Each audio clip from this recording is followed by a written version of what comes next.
One of the common techniques that I use in my law practice is the Arizona Irrevocable Asset Protection Trust. The purpose of an asset protection trust is to set aside some of your assets in a manner that are protected from future threats. For example, a judgment creditor who wins a lawsuit against you and is trying to collect from you. We can protect some of your assets from a threat like that. Now, let me tell you what does not work in Arizona. If you are an Arizona resident, it really doesn't work to set up an asset protection trust and name yourself as a beneficiary.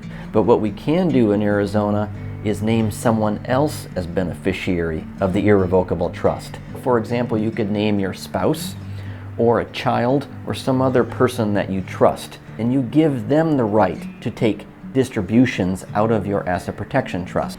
Now, think of it more like a safe with a combination lock or a key lock.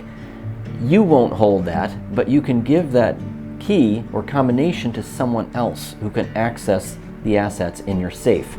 It's not something where you can freely take assets out of it, but someone can, and that may be enough to make you comfortable with the technique.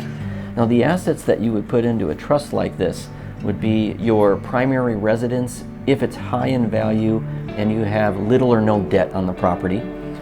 Maybe a brokerage account or rental properties or a small business if you're content with just a salary out of that business.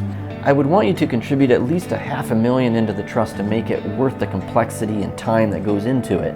However, if you put in less, I would at least expect that you would contribute more in the future. Now, I think this is an excellent technique and I enjoy using it. I think it's something that more people should consider. And if it's something you're interested in, I urge you to reach out to me. Let's talk and see if this is a good fit for you.